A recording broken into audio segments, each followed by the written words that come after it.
ప్రయాణాలు చేసే వారికి దేవుని యొక్క వాగ్దానం జీవితం అంతా ప్రయాణమే, ప్రతిరోజు ప్రయాణమే.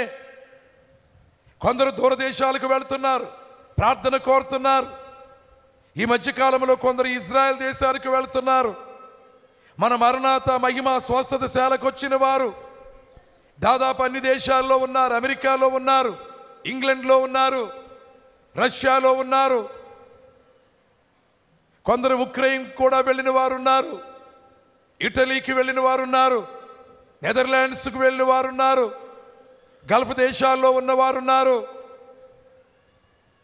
ఎన్నో దేశాలకు వెళ్తున్నారు. దేవుని సేవలో దేవుని దాసులముగా మేమును అనేక దేశాలకు వెళ్తున్నాము. ఎందరో దేవుని సేవకులు ఎన్నెన్నో దేశాలకు భూమి చుట్టూ సంచరించు బోధకులను పంపినావు రక్షక, నా వందనములు అని దీవించి శిష్యులను దేవలోకమేగినావు. సృష్టికి బోధించుడని శిష్యులకు తెలిపినావు రక్షక, నా వందనములు అని దైవజనుడు రక్షక నా వందనములంటూ దేవుణ్ణి ఆరాధించారు. అయితే దేవుడు యాకోబు గారితో చెప్పిన మాట నీతోనూ నాతోనూ చెబుతున్నాడు. నేను నీకు తోడయ్యుండి నీ వెళ్ళు స్థలములన్నిటిలో నిన్ను కాపాడి మరలా నిన్ను ఆశీర్వాదాలతో నీ దేశానికి తిరిగి తీసుకొస్తాను. అందుకని భయంతో వెళ్తారు, అక్కడ ఎలాగుంటుందో అని హడిలిపోతూ వెళ్తారు. మీరెక్కడికి వెళ్ళినా జాగ్రత్తగా ఉండండి, భయభక్తులు కలిగి ఉండండి. దేశాన్ని వదిలిపెట్టిన తర్వాత నన్ను అడిగేవారు ఎవరున్నారు అనుకుని ఇష్టానుసారంగా బ్రతకకండి. దేవునికి బాధ కలిగించే పనులు చేయకండి. దూరదేశానికి వెళ్ళావు, పని చేసుకుంటున్నావు, మంచి జీతం వస్తుంది, దుర్వినియోగం చేస్తున్నావేమో. దూరా నుండి జీతం పంపితే ఇక్కడున్న వారు పాడు చేస్తున్నారేమో. ఇలాంటి పనులు చేయకూడదు. యాకోబు ఎందుకు దీవించబడ్డాడు? కష్టపడ్డాడు. 14 ఏండ్లు పగలు రాత్రి పొలాల్లో కష్టపడ్డాడు. తర్వాత ఇంకొక 6 ఏండ్లు ఉన్నాడు. కష్టము కష్టము కష్టం ప్రయాస యథార్థముగా ఉన్నాడు. ఇంత పని నేను చేయలేనని అన్నడు అనకుండా పని చేశాడు. దేవుని సేవకులు కూడా ఎంత పనైనా చేయాలి. నిద్ర ఉండదు, ఉపవాసాలు ఉండాలి, జాగరణములు చేయాలి, అవమానాలు పొందాలి. ఎంత సేవ చేసినా కొన్ని పర్యాయములు సేవకుని సేవను గుర్తించని వారు ఉంటారు. మెప్పులేని సేవ నేను చేస్తున్నానని వేదన పడే సేవకులు ఉన్నారు. దేవుని సేవకులను దుఃఖపరచకండి. దేవుని సేవకుల మంచి మాటలకు ఎదురు తిరగకండి, అవిధేయులు కాకండి. సేవ కోసం యథార్థముగా సమర్పించుకొని, ధనాపేక్ష కాదు, స్వార్థము కొరకు కాదు, ఆస్తిపాస్తులను పెంచుకోవడం కాదు. మనము చేసే సేవ అలాంటిదిగా ఉండకూడదు.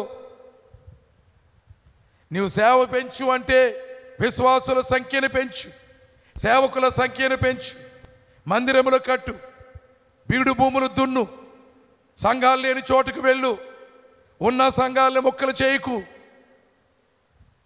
సంఘమున్న చోటనే సంఘములు పెట్టి సేవకుని దుఃఖపరచుకు. దేవుని వాక్యము తెలియని వారి దగ్గరికి వెళ్ళు, వినని వారి దగ్గరికి వెళ్ళు, ఎడారి భూములు రాళ్ల ప్రదేశాలకు వెళ్ళు, అరణ్యాలలోనికి వెళ్ళు. ఈ రోజున తృప్తిగా మాట్లాడగలుగుతున్నాం.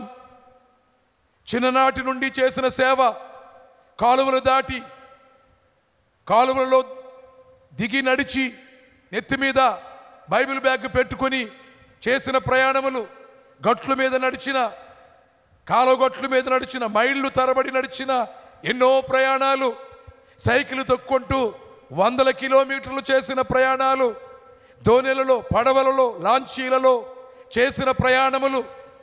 మా తండ్రి గారు జీవరత్నమయ్య గారి కాలం మొదలుకొని మా అమ్మగారు శాంతమ్మ గారు అమ్మ జీవించినంత కాలం చేసిన సేవ, మేనత్త గారు, నాన్నగారి చెల్లెలి గారు చేసిన సేవ, తరువాత నేను, దేవుని దాసురాలు ప్రెసిడెంట్ అమ్మ గారు, కుమారుడు, కోడలి గారు, కుమార్తెలు, అల్లుండ్రు అనగా నీ కుటుంబము, నీవెంత సేవ చేశావో అది దేవునికి నీవు చెప్పాల్సిన లెక్క. నేను మాట్లాడుతున్నానే, మీరు వింటున్నారే, మీరెంత సేవ చేశారు, ఎన్ని చోట్ల గంటల తరబడి, దినాల తరబడి వాక్యమును, ప్రభువును చూపించారు, ప్రభువును కనపరిచారా, లేకపోతే వట్టి మాటలతో కోటాలు ముగించేశారా? దేవుణ్ణి వచ్చిన వారి హృదయాల్లో చేర్చుకునేటట్లుగానే చెప్పావా? ఏడ్చావా వారి కోసం? మోకాళ్ళు ఉన్నావా వారి కోసం? ప్రేమతో దగ్గరికి చేర్చుకున్నావా? భుజము తట్టి ధైర్యపరిచావా? కన్నీళ్లు తుడిచావా? ఆరోగ్యంగా ఉన్నప్పుడే కాదు, రోగములతో బాధపడేటప్పుడు మరీ దగ్గరకు పిలిచి వారికి ధైర్యం చెప్పి ప్రార్థన చేశావా? యాకోబు ప్రయాసమును జ్ఞాపకం చేసుకుంటూ, దేవుని బిడ్డల ప్రయాసమును జ్ఞాపకం చేస్తూ ఉన్నాను. పౌలు గారి మాటలు చూడండి. లేనిది చెప్పొద్దు, నిజం చెప్పు. చేసిందే చెప్పు, చెప్పనిది చేయనిది చెప్పవద్దు. పౌలు గారి సేవ చూడు. కొరింథీ సంఘానికి రాశారు. ఎంత శ్రమ పడ్డాడు. సుకీర్తి అంటాడు, దుష్కీర్తి అంటాడు, ఎటుపోయినా దిక్కు తోచని వారం అంటాడు. లోకానికి మురికిగా ఉన్నాం, పెంట కుప్పగా ఉన్నామన్నాం. అందుకని ప్రశస్తమైన దేవుని వాక్యము, జీవమగల దేవుని వాక్యము ఇందుకు అనుకూలముగా జీవించాలి. పొరపాటుందా తండ్రి దేవాని దేవుని కాళ్ళ మీద పడి ఒప్పుకోవాలి, పశ్చాత్తాపడాలి.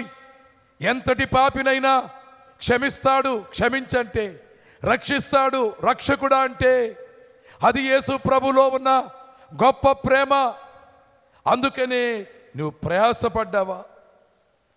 రెండు విషయాలు, నీ కోసమైన ప్రయాస, దేవుని కోసమైన ప్రయాస.